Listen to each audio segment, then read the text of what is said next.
Assalamualaikum warahmatullahi wabarakatuh. Perkenalkan, nama saya Mas Jandi, nomor peserta 488180107045. NIM PPG 2420-918. Mapel Piki. Guru dari MTS Al-Ikhlas Setu Patok, Kecamatan Mundu, Kabupaten Cirebon, Jawa Barat. Sekaligus sebagai salah satu mahasiswa PPG dalam jabatan tahun 2025 di Institut Agama Islam Negeri Takengon. Pada hari ini, Sabtu tanggal 10 Mei tahun 2025, saya akan melaksanakan praktek uji kinerja pada PPG dalam jabatan Veteran 1 tahun 2025. Lokasi praktek saya di MTS Al-Ikhlas Setu Patok, Kecamatan Mundu, Kabupaten Cirebon, Provinsi Jawa Barat. Demikian perkenalan ini. Terima kasih segala kepada dosen, pembina, pembimbing, dan seluruh Civitas LPTK Institut Agama Islam Negeri Takengon. Saran dan kritik saya harapkan untuk membangun dan memperbaiki kinerja saya dan untuk memperbaiki di masa yang akan datang. Kurang lebihnya saya minta maaf. Akhirul kalam, wal afu minkum, wassalamualaikum warahmatullahi wabarakatuh.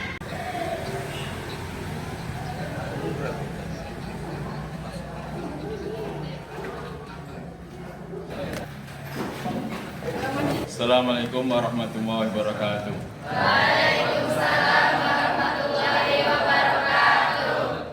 Mana keadaannya pada hari ini? Baik.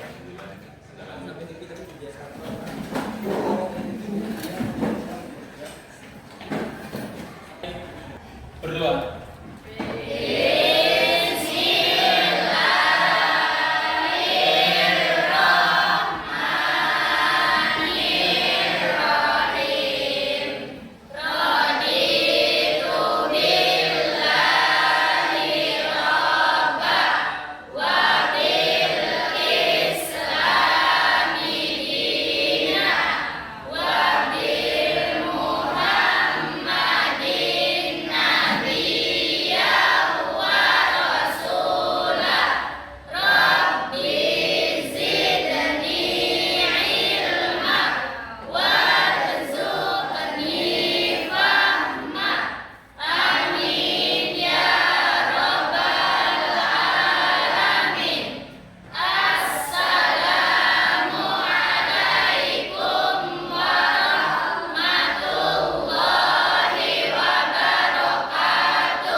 Andra Alba Dia Deriksa Devira Deviria Fazri Naura Abia Naura Ispan Karina Ahmad Ramadan Muhammad Rafi Nala Uyuni Rahel Rati Anjani Shelly Sigit Dinda Siti Marina Upi Fazria Yasir Nanda Sintabela Muhammad Rehan. Sebelum kita mulai pelajaran, usahakan rapi dulu, santai dulu, supaya kita bisa mudah memahami pelajaran yang apa yang akan saya sampaikan. Sudah siap belajar? Siap. Sebelum belajar, untuk Siapkan dulu bukunya. Bukunya.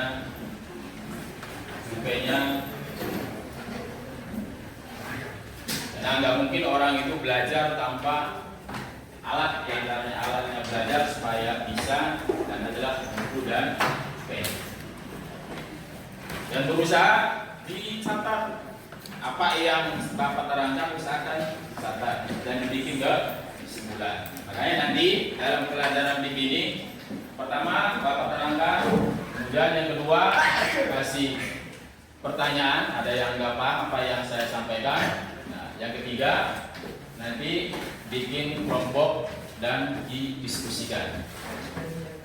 Yang terakhir adalah kesimpulan. Nanti ada beberapa kelompok 1, 2, 3 mereka kesimpulan masuk ke depan untuk menguji paham tidak apa yang saya sampaikan. Dan buku, pulpen, tinggal fokus dilihat di sini. Bismillahirrahmanirrahim. Ketentuan makanan dan minuman yang halal haram. Sebelum kita belajar, usahakan paham dulu judulnya.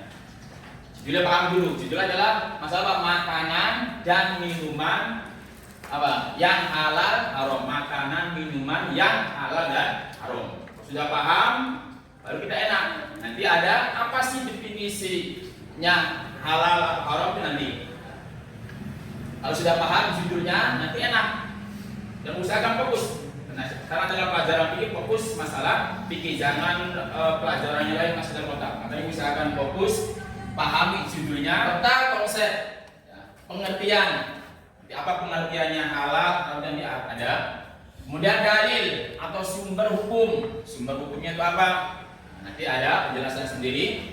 Jenis makanan haram, ya apa saja jenis yang makannya haram. Kemudian dampak memakan makanan haram, ada akibatnya.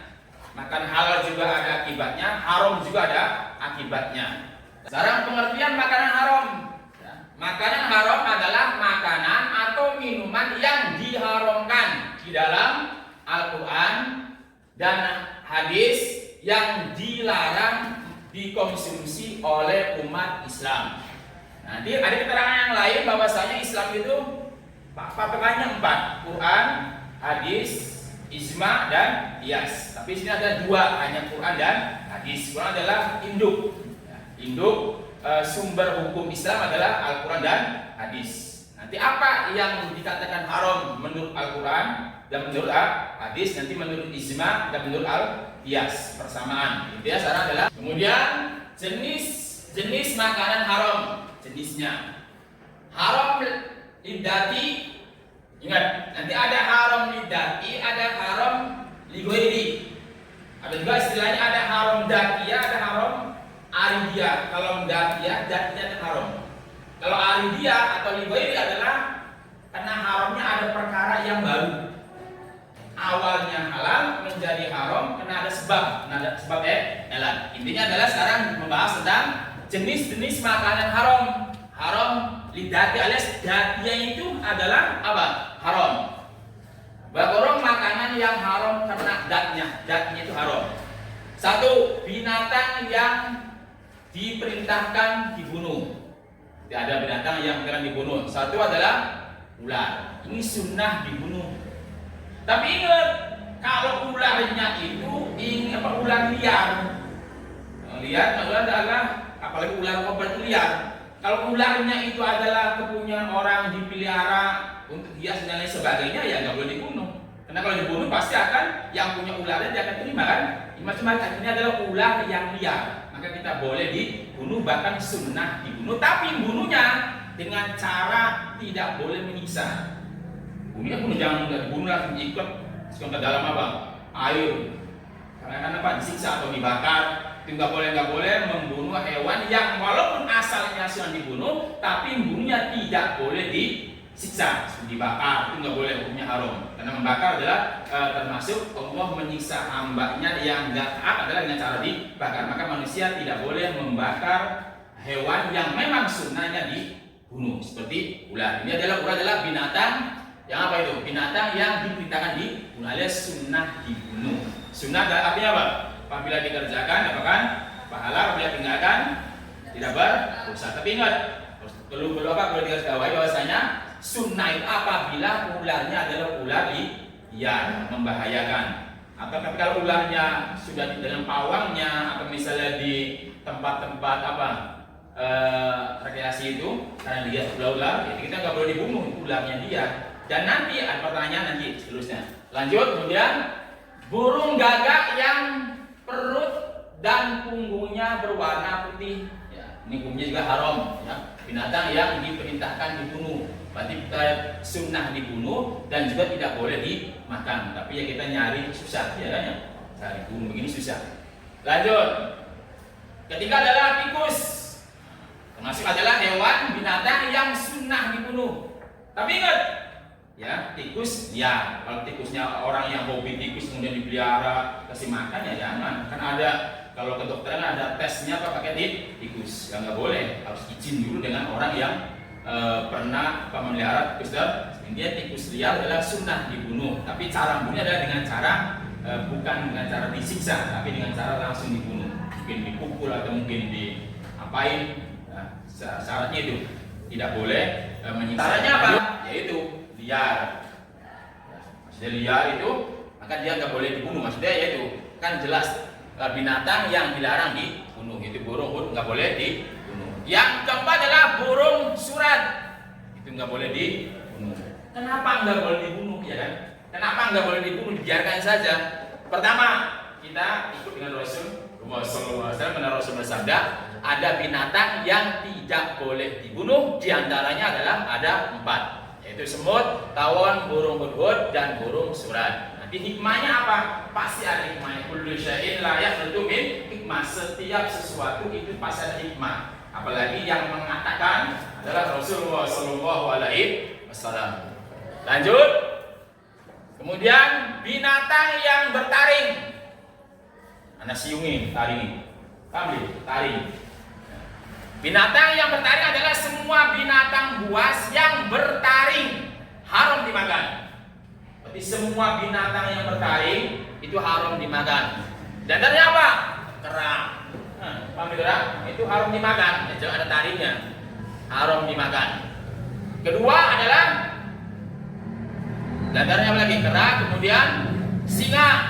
Singa juga sama, termasuk binatang buas. Ya. Dan punya taring, siung. Atau harimau juga sama, termasuk binatang yang bertaring. Juga sama, tidak binatang yang bertaring, semua binatang buas yang bertaring haram dimakan. Kemudian macan tutul termasuk hukumnya haram karena punya taring. Serigala sama, termasuk yang punya taring. Kemudian beruang itu juga sama, termasuk binatang yang punya taring. Berarti rumusnya adalah setiap binatang yang punya taring maka hukumnya haram dimakan. Bagaimana untuk obat? Nanti bahasanya. Untuk obat misalnya bagaimana untuk obat? Kan ada misalnya makan ular, makan darah ular, atau makan cecak, atau makan empedunya harimau, itu bisa dan itu. Intinya adalah nanti pembahasan seterusnya nanti juga pertanyaan ini adalah semua binatang ada yang haram, ada yang halal. Yang keempat, burung bercakar tajam. Nih, cakarnya tajam. Nah, burung kasuari, cengkeramannya tajam.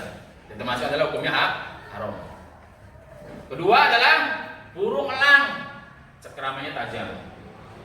Itu nggak boleh dimakan. Daging babi. Surat Al-Baqarah ayat 173. A'udzubillahi minasyaitonirrajim. Bismillahirrahmanirrahim. Ma harrama 'alaikumul maitata wad-dama wa lahmal khinziri wa ma uhilla bihi li ghairillah. Faman iturra ghaira baghin wala adin fala isma 'alaihi. Innallaha ghafurur rahim. Ini ayat yang menjelaskan bahwasanya daging babi itu haram. Artinya apa? Sesungguhnya dia alias Allah hanya mengharamkan atasmu darah, daging babi dan daging hewan yang disembelih dengan menyebut nama Allah selain Allah. Quran surat Al-Baqarah ayat 173. 73. Ini dalil yang mengatakan tidak semua binatang itu haram. Ya, coba. Apa? Nah, ya. Apa hukumnya memakan daging babi? Ayatnya jelas, ya kan? Sesungguhnya dia Allah hanya mengharamkan atasmu bangkai darah daging babi. Hukumnya haram dasar ayatnya ini. Kenapa diharamkan? Ya istilahnya ta'abbud, apa kata Allah diharamkan. Kemudian kenapa diharamkan? Ada akibatnya, dampaknya dari apa? Itu babi itu hasil riset, hasil penelitian dokter adalah mengandung cacing kita. Cacing kita. Maka orang yang mengkonsumsi atau makan daging babi adalah itu bisa menyebabkan adalah kena penyakit, kena dagingnya adalah mengandung cacing kita. Maka setiap perkara yang membahayakan bagi orang yang mengkonsumsinya dalam Islam ada hukumnya haram. Dan apa? Bagi orang Islam, bagi orang Kristen, non Islam atau Katolik, Buddha, Hindu, bagi mereka halal. Bagi orang Islam, babi adalah hukumnya haram. Ini adalah apa hukumnya ikan babi adalah hukumnya haram. Kenapa diharamkan? Ayatnya jelas. Maka hukumnya haram. Di antara apa? Makan daging babi kena mengandung cacing pita. Nah, itu adalah hukumnya haram. Baik darahnya hewan yang halal dimakan atau darahnya hewan yang haram dimakan. Intinya semua darah hukumnya haram dimakan. Di apapun juga hukumnya haram dimakan. Semua makanan yang membahayakan terdapat apa? Semua makanan yang membahayakan terhadap kesehatan manusia. Semua makanan yang membahayakan bagi manusia hukumnya haram. Apa? Racun. Makan racun, putus asa, putus cinta, makan racun, mati besar. Mati dosa. Ini namanya bunuh diri. Tidak boleh orang bunuh diri. Hukumnya haram. Dan racun. Narkoba, lanjut.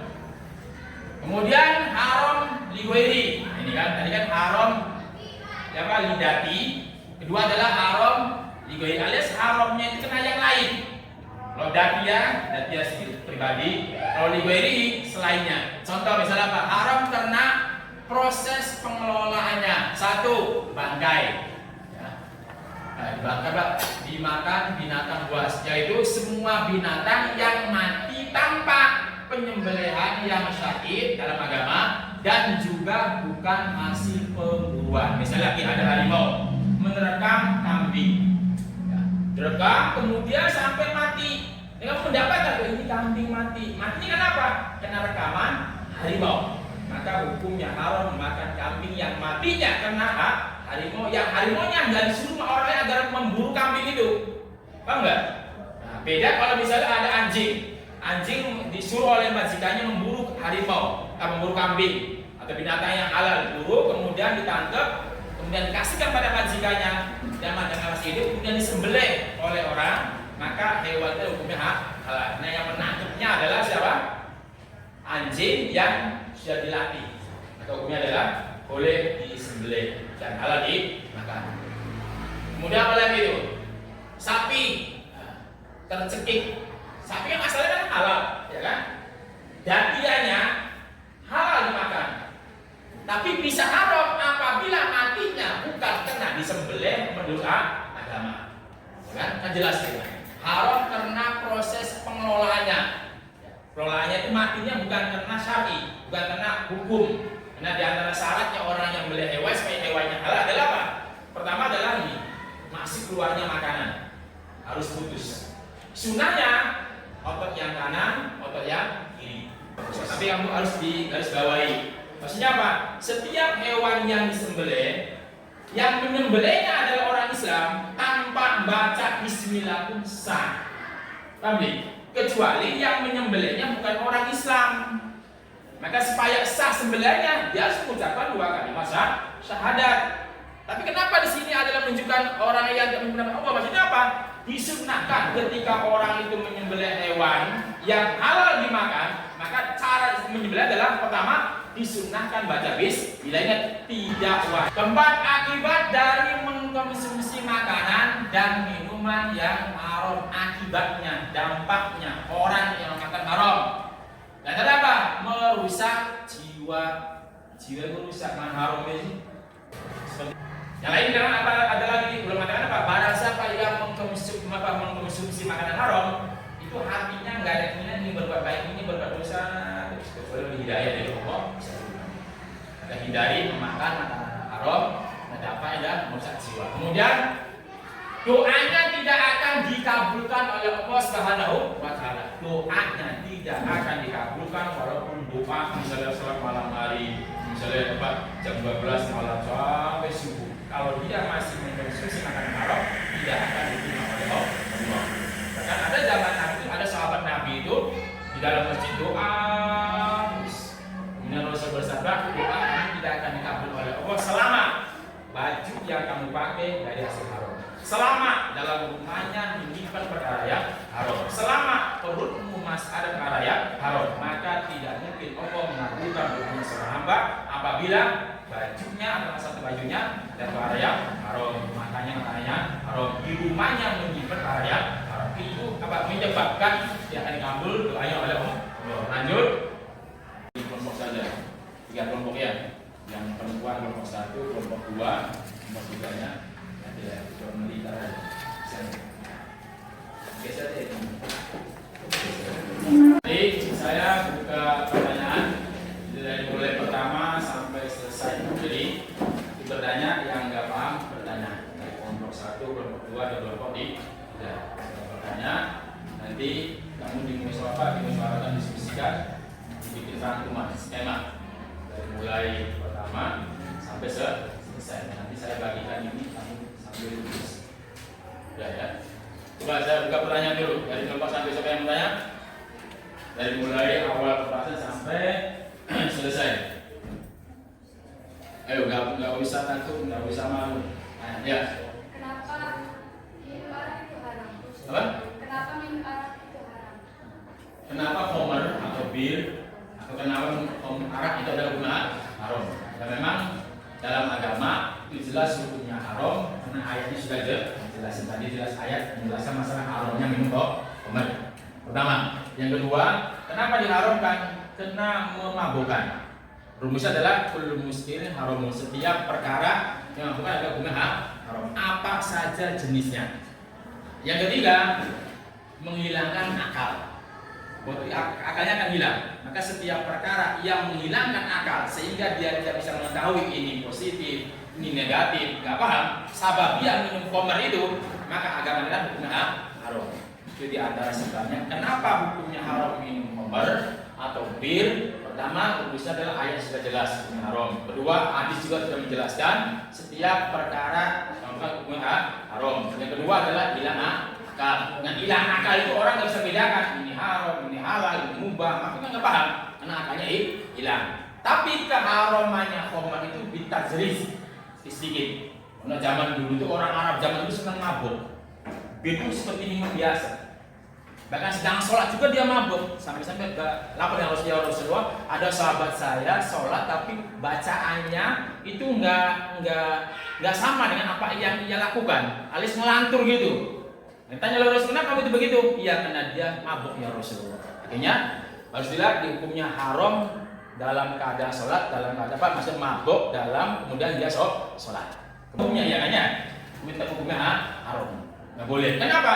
Karena penyakit itu dari Allah dan Allah pasti menurunkan obat dan nggak mungkin Allah itu mengasih obat dari perkara yang haram. Paham nih? Ulangi. Apa hukumnya orang makan ular, selendaranya, dan sebagainya adalah hukumnya haram. Kenapa haram? Karena itu alasannya itu obat. Karena penyakit kata dari Allah dan obatnya juga dari Allah pelantara manusia dan Allah nggak mungkin menyembuhkan penyakit dari perkara yang haram. Di antara adalah ular. Dengan asal pun tidak diperbolehkan. Bahkan jual beli ularnya sendiri nggak boleh. Bukan pakai transaksi jual beli saya ular, ini ongkosnya saya beli haram misalnya gitu. Bukan pakai saya beli ular, nggak bisa. Karena perkara yang haram dimakan itu hukumnya haram dijual belikan atau tidak sah transaksinya apabila dengan cara transaksi jual beli. Hukumnya haram walaupun dengan untuk obat karena nggak mungkin Allah itu ngasih obat dari perkara yang haram. Paham? Tanya apa? Dari mulai pertama sampai selesai materi ini. Apa kira? Yang keras? Tanya. Tinggal isi saja.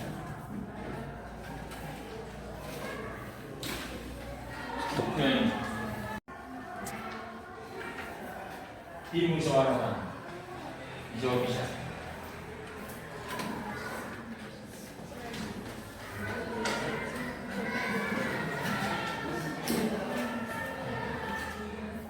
Nah, kalau video dulu, tanya ke sana. Kamu coba musyawarah kamu diisi, sudah dimusyawarahkan, nanti bikin kesimpulan yang saya sampaikan.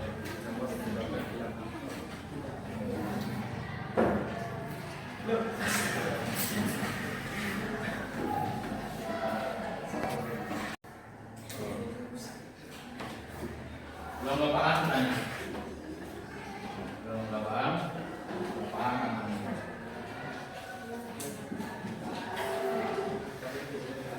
Kalau nggak mau penggaris nggak apa dengan langsung biar bisa lurus. Nggak harus dengan penggaris. Takut lupa bawa penggaris.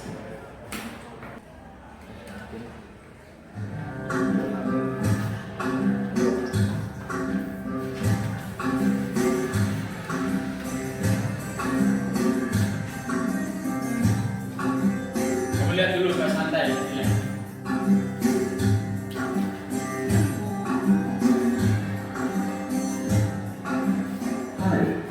Assalamualaikum.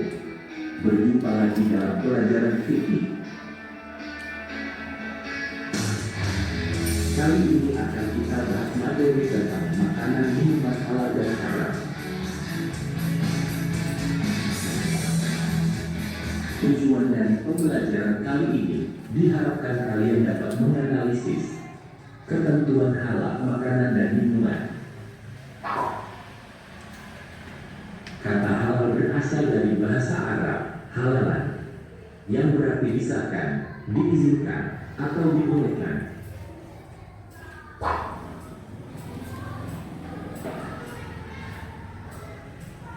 Adapun secara istilah, makanan dan minuman halal adalah makanan dan minuman yang boleh dimakan atau dikonsumsi oleh umat Islam. Adapun yang berhak menghalalkan atau mengharamkan suatu makanan dan minuman hanya Allah dan Rasul-Nya. Dalam surah Al-Baqarah ayat 168, Allah Subhanahu wa ta'ala berfirman, Bismillahirrahmanirrahim.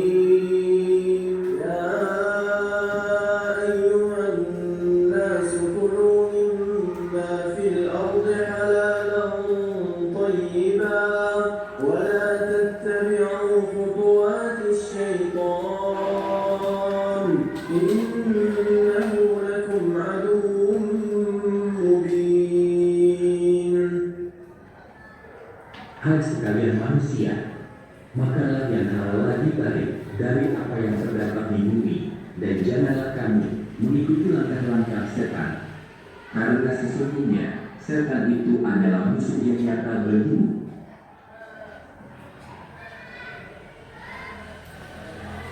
Dari ayat tersebut dapat disimpulkan bahwa makanan seorang muslim hendaknya memenuhi dua syarat, yaitu 1. Halal, artinya diperbolehkan untuk dimakan dan tidak dilarang oleh hukum syara. 2. Thayyiban, atau balik, artinya makanan itu bergizi dan bermanfaat untuk tubuh. Dalam Islam, halal itu meliputi 3 hal, yaitu 1. Halal karena zatnya, artinya benda tersebut tidak dilarang oleh hukum syara dan tidak ada ayat Al-Quran atau hadis yang melarangnya.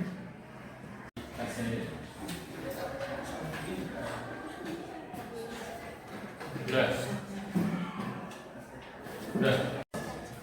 Terima kasih.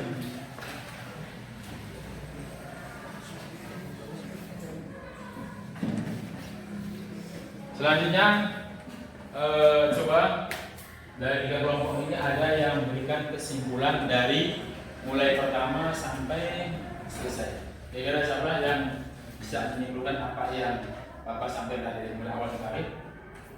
Ya, silakan.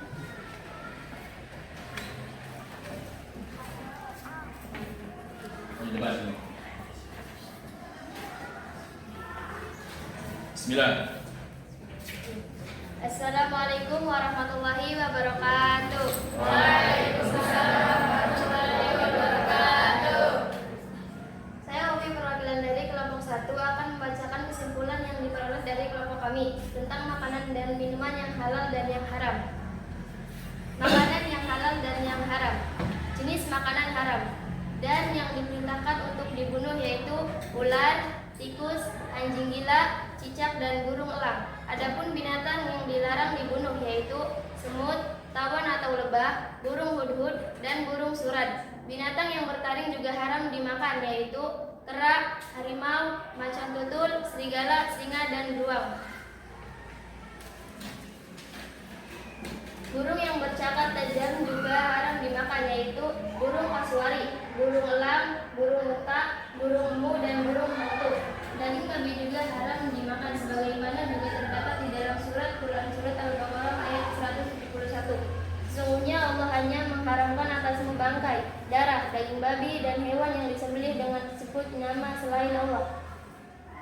Darah yang mengalir dari binatang atau manusia haram dikonsumsi, baik secara langsung maupun yang sudah membeku, yang dijadikan makanan. Adapun darah yang dihalalkan oleh Rasulullah ada dua, yaitu hati dan limpa. Kamar itu haram sebagaimana yang ada di dalam firman Allah Subhanahu wa taala yang terdapat pada Quran surat Al-Maidah ayat 90. Binatang yang buruk atau menjijikan yaitu kelelawar, kecoa, kutu, ular, bekicot. Hewan yang hidup di dua alam yaitu darat dan air. Contohnya buaya itu haram dimakan. Dari awal sampai akhir bisa Bapak disimpulkan bahwasanya makanan dan minuman adalah ada kalangan makanan yang halal, ada juga makanan yang haram. Halal itu, ya maksudnya halal adalah diperbolehkan dalam agama. Haram dampaknya adalah yang dilarang oleh agama. Nah, kita orang yang beragama harus ngerti agama supaya bisa mengetahui ini makanan halal, ini makanan haram. Nah, itu dampaknya pada untuk diri kita sendiri. Kita berusaha jauhi makanan yang halal, yang haram, dan terus makanan-makanan yang halal itu tidak mungkin bisa tercapai kecuali dengan cara belajar. Tidak ada alasan orang itu tidak mau belajar, dan nggak mungkin orang itu bisa baik tanpa ilmu. Dan ilmu nggak mungkin bisa dapatkan kecuali dengan cara belajar. Belajar adalah wajib, pinternya tidak wajib. Thalabul ilmi fardhatun ala kulli muslimin wa muslimatin. Setiap orang Islam, baik laki atau perempuan, adalah wajib mencari ilmu. Belajarnya wajib, pintarnya tidak wajib. Maka kita semuanya semoga dijadikan oleh Allah orang yang selalu belajar. Ya Bang? Amin Allahumma amin. Dan selanjutnya usahakan PR yang Bapak telah sampaikan, usahakan diisi dengan kelompoknya masing-masing. Nanti pelajaran akan datang kita dikumpulkan lagi seperti biasa. Hanya itu yang kami sampaikan. Kurang lebihnya minta maaf, yang sebesar-besarnya. Akhirul kalam wal afu minkum. Wassalamualaikum warahmatullahi wabarakatuh.